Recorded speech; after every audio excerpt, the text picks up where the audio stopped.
So leveraging the collective intelligence. Victoria, some time ago you and I went to a conference together in Norway where you live about consumers. You deal with consumers. How does that idea work with you, leveraging intelligence? How does the consumer do that? Well, the consumer has a lot of intelligence, but he often needs more intelligence.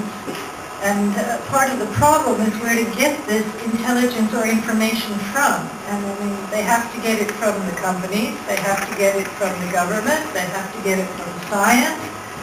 But when they've got all this intelligence, then they have to do something with it. And this is the challenge. How are they going to use this information, this knowledge, in order to make sustainable choices which will lead to sustainable lifestyles? And that lifestyles that follow up on the values they stand for. Okay, Claire, you are going to be producing beautiful clothes for beautiful people, and this intelligence that she's talking about, and Amanda was talking about here, how is that going to impact you as somebody producing in a sustainable way for we're intelligent people, right? All of us? Yeah, we want to be intelligent consumers. Market to us. Well, one of the issues and one of the reasons why I started my business, because I started off as one of the suppliers, as an independent designer. Actually now with globalization, I'm actually, all the smaller brands, we're having problems in finding people to produce for us, because all the smaller production houses maybe in Europe have been closed down by competition overseas. And one way that small producers actually can make a difference is working together collectively than to make manufacturers produce them in a stable way. I'll give you an example actually. A friend of mine is a jewelry manufacturer in Hong Kong, and one of her biggest clients is Sears, which has a very stringent, responsible regulations for the suppliers that have to go through auditing. And because she gets more than $1 million worth of business from Sears, she made her factory in China compliant, and it's being monitored now by Brussels.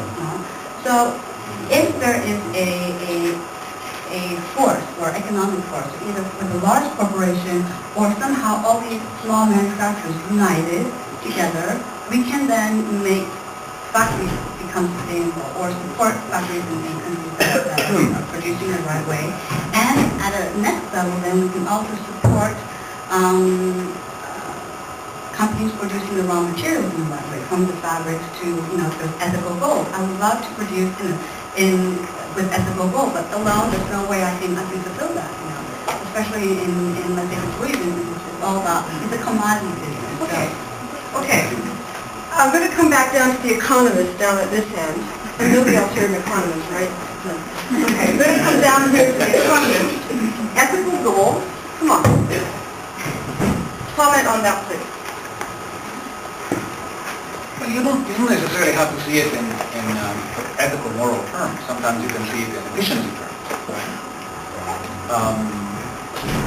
For instance, if you don't believe that gender equality is something that is worth pursuing from a kind of a moral perspective, because it has fundamentally to do with fairness and justice, then look at it as an economic efficiency issue. Being competitive, for instance, in the global economy has got to do with effective management of resources, good allocation of resources. And if half of the world's population is being repressed or is not being allowed to make their contribution to the life of the nation, then don't be surprised if this economy is going to fall back. It's going to be dragged down. So I sometimes think that it is not necessary to go into the pathway of ethics and morality, although you can if you want to, because actually gender equality does fundamentally have to do with justice and with fairness. But if you don't feel comfortable with that, then go the way of efficiency. You'll get to the same place. So you get to the same place between justice and efficiency. Steve, you work in the world of NGOs, work with the United Nations. They've got an agenda for justice, for human rights. How's that working now in the world? It's making progress. It's making consistent progress. The only dilemma is that so often the solutions and the direction of progress is limited in its scope, and it's attacking symptoms so often rather than root causes. I think that's been one of our frustrations, is really moving forward with a greater appreciation of what are the root causes. And from our perspective, this has to do with the nature of man, the nature of society, and the role of the spiritual dimension of man, society, and civilization is not being taken into account, which again leads us back in this paradigm of, in fact, the immediate problem in front of you. Okay, so you see the issue as being sort of systemic.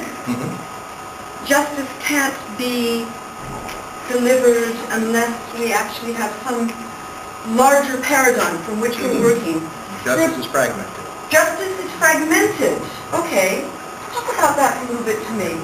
Well, I think it has to do also with that our lives are fragmented in some way, that we say we have these ethical values, and then in practice it doesn't appear. For example, I hear a lot of people in France or in Bosnia that complain that all the way Chinese laborers are not paid properly, blah blah blah, but they're pretty happy to buy the electronics really cheap. So there's some discrepancy between both things. So I think that's fragmented justice. I think, Victoria, that's a cue for you, don't you think? People want to work. They need to work. And from the EBBF perspective, work needs to be perhaps reshaped